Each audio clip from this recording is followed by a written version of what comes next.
নতুন বছৰৰ প্ৰথম দিনটোতে স্কুললৈ গৈছোঁ আৰু স্কুলত গৈ ছোৱালীবোৰৰ লগতে অকণমান হাঁহি ফূৰ্তি কৰি আহিলোঁগৈ আৰু এইফালে ঘৰলৈ আহি ৰ'দটো ধুনীয়াকৈ দি আছে আৰু বাৰীৰ মাজলৈ আমি দুইজন আহি লৈছোঁ আৰু কলম দিয়া গছ এজোপাকে টেবুল বনাই লৈছোঁ। এইফালে লৈ আহিছোঁ লগতে কমলা আৰু কমলাৰ লগতে ধনিয়া, কেঁচা জলকীয়া এইবোৰ ধুনীয়াকৈ কুটি বাছি লৈছোঁ। ঠাই সলনি হৈ যোৱাৰ লগে লগে পৰিৱেশো সলনি হয়। আগতে 1 জানুৱাৰী বুলি ক'লে নৈলৈ যাওঁ, হাঁহি ফূৰ্তিৰে আটাইখিনি এসাঁজ খাই বৈ আহোঁ। কিন্তু এইবাৰ যে স্কুল খোলা দিলে, স্কুল খোলাৰ কাৰণে একো প্লেনিং কৰিব পৰা নহ'ল আৰু সোনকালে স্কুলৰ পৰা আহিম বুলি ভবাও নাছিলোঁ আৰু ইমান দেৰিকৈ প্লেনিং কৰিবলৈ দিগদাৰ হ'ল আৰু সেইকাৰণে বাৰীৰ মাজলৈ এইদৰে কমলাকে লৈ আহি লৈছোঁ দেই।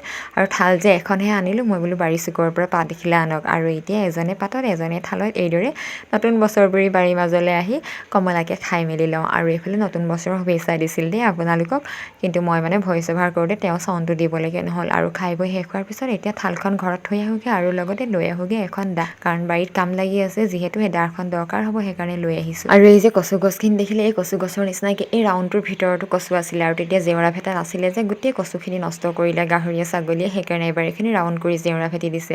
আৰু ক'ৰবাত জেওৰা ভাগি আছে, সেইবোৰো চাইছে আজি। আৰু ময়ো মানে কাম নহয় দেই, মই লগ দিবলৈ আহিছোঁ, মানে বাৰী চুকত যে সেইকাৰণে কোনোবা থাকিলে মানে ভাল পায় কাম কৰিবলৈ, সেইকাৰণে আহি আজি এইদৰে লগ দিলোঁ সেই বাৰীত। 1 জানুৱাৰী দিনটো এনেকৈ পাৰ হ'ল আৰু এইটো 2024 চনতে কাটি থোৱা এটা ব্লাউজ আছিলে আৰু মই চিলাই শেষ কৰিব পৰা নাছিলোঁ, আজিহে চিলাই শেষ কৰিছোঁ। এবছৰ লাগিলে আৰু চন হিচাপে আহিছোঁ দেই। আকৌ লগ পাম।